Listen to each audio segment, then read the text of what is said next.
मोदी की नीति से डरे दक्षिण भारत के राज्य अमित शाह से मांग रहे हैं साथ। दक्षिण के राज्य नरेंद्र मोदी से नाराज, बीजेपी के खिलाफ देश में भड़क सकता है गुस्सा। दक्षिण के राज्यों को परिसीमन से लग रहा है डर। दक्षिण के राज्यों की घट सकती है संसद में हिस्सेदारी। संसद में दबदबा हुआ कम तो विकास योजनाओं पर दिखेगा असर। देश में जब नए संसद भवन की घोषणा की थी तब कहा गया था कि भविष्य को ध्यान में रखते हुए नई संसद का निर्माण अतिरिक्त सीटों के साथ किया जाएगा। इसलिए लोकसभा में 888 सीटें और राज्यसभा में 384 सीटों की व्यवस्था की गई है। भारतीय संसद के नए भवन का उद्घाटन समारोह 28 मई 2023 को आयोजित किया गया। तब प्रधानमंत्री नरेंद्र मोदी ने कहा था कि भविष्य में हम संसद की कुल सीटों और सांसदों की संख्या में बदलाव देखेंगे। इसलिए नई संसद का निर्माण समय की मांग थी।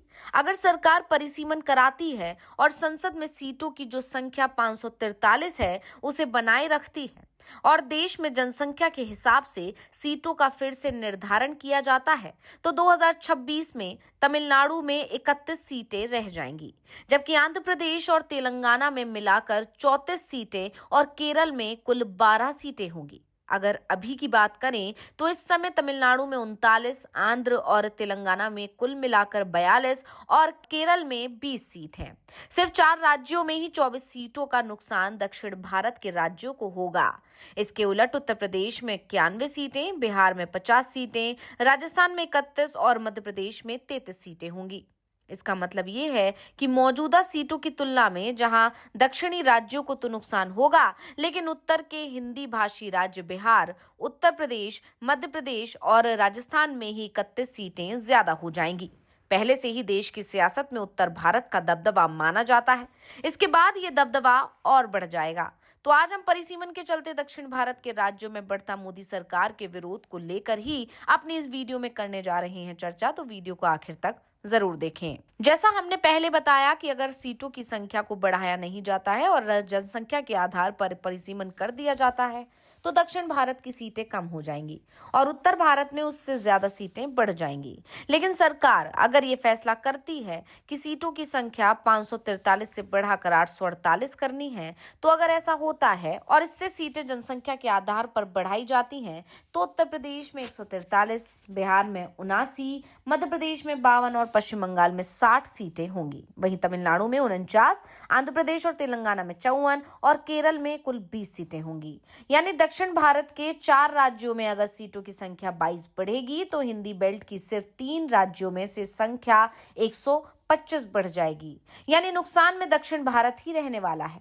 ऐसे में अब सबसे पहले हम बात परिसीमन की ही करते हैं, जो एक संवैधानिक प्रक्रिया होती है जिसे हर बार जनगणना के बाद किया जाता है। जनगणना के बाद ही पता चलता है कि निर्वाचन क्षेत्र की आबादी कितनी है और इसके आधार पर निर्वाचन क्षेत्रों, लोकसभा और विधानसभा में बदलाव किया जाता है।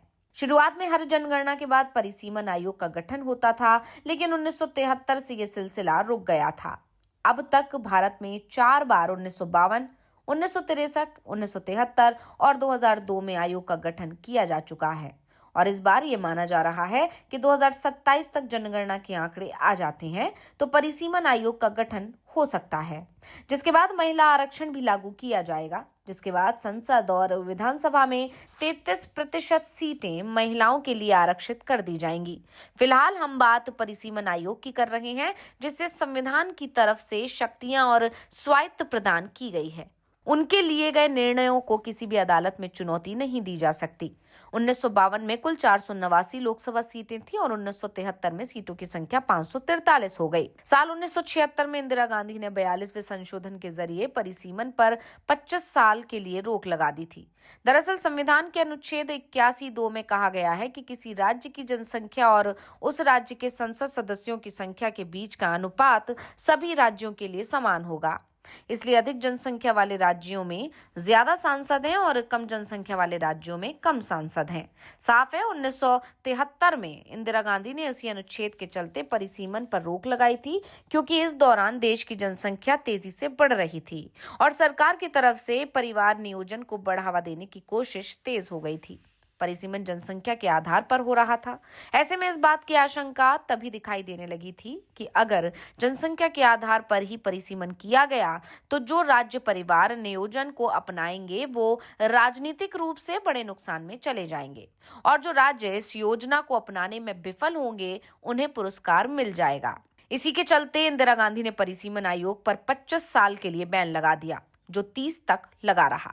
इसके बाद 2001 में जनगणना हुई और 2002 में परिसीमन आयोग का गठन हुआ, लेकिन तत्कालीन प्रधानमंत्री अटल बिहारी वाजपेयी ने 84वां संशोधन कर 25 साल के लिए टाल दिया था। भारतीय निर्वाचन आयोग की वेबसाइट के अनुसार साल 2001 के संविधान संशोधन के अनुसार लोकसभा सदस्यों की संख्या 2026 के बाद ही बढ़ाई जा सकती है।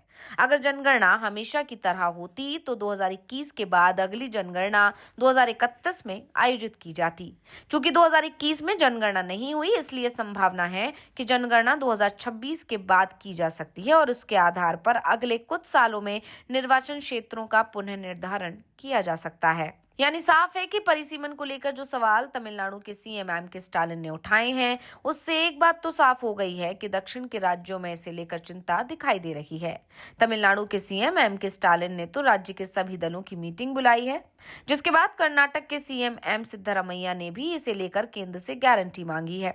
उन्होंने होम मिनिस्टर अमित शाह की उस बात को लेकर भी जवाब दिया जिसमें उन्होंने कहा था कि तमिलनाडु या फिर दक्षिण के किसी अन्य राज्य की सीटें कम नहीं होंगी। सिद्धरामैया ने कहा कि अगर 2025 की जनगणना के आधार पर ही परिसीमन हुआ तो फिर दक्षिण भारत के 5 राज्यों की सीटें कम हो जाएंगी। पहले भी जनसंख्या के अनुसार ही परिसीमन होता रहा है और अगर इस बार भी वही फॉर्मूला रहा तो हमें नुकसान होगा। उन्होंने होम मिनिस्टर अमित शाह से एक गारंटी मांगी कि 1971 की जनगणना के आधार पर ही परिसीमन किया जाए। सिद्धरामैया ने कहा, यह तथ्य है कि अगर वर्तमान जनसंख्या के अनुसार परिसीमन किया गया तो फिर दक्षिण भारत के राज्यों को नुकसान होगा। इस अन्याय को रोकने के लिए परिसीमन 1971 की जनगणना के आंकड़ों के अनुसार ही होना चाहिए। दरअसल एम.के. स्टालिन की ओर से जाहिर की गई चिंताओं पर जवाब देते हुए अमित शाह ने कहा था कि दक्षिण भारत के किसी भी राज्य को सीटों का नुकसान नहीं होगा। एम.के. स्टालिन की ओर से यह मुद्दा उठाया गया था और अब आंध्र प्रदेश, तेलंगाना, केरल और कर्नाटक में भी ये जोर पकड़ रहा है, क्योंकि ऐसी कई रिपोर्ट्स आ रही हैं जिसमें दावा किया जा रहा है कि यूपी और बिहार की लोकसभा सीटें बहुत ज्यादा हो सकती हैं। वहीं तमिलनाडु, आंध्र, कर्नाटक और केरल की सीटें या तो कम होंगी या फिर जस की तस की ही रहेंगी। इसके चलते देश की राजनीति में साउथ का प्रतिनिधित्व कम होने की चिंता भी इन राज्यों को सता रही है। इसी को लेकर एम.के. स्टालिन से लेकर सिद्धरामैया तक मुद्दा बना रहे हैं। तो रिपोर्ट आपको कैसी लगी हमें कमेंट करके अपनी राय जरूर दीजिएगा। इसी के साथ वीडियो को लाइक करें, वीडियो को शेयर करें और चैनल को सब्सक्राइब करना ना भूलें।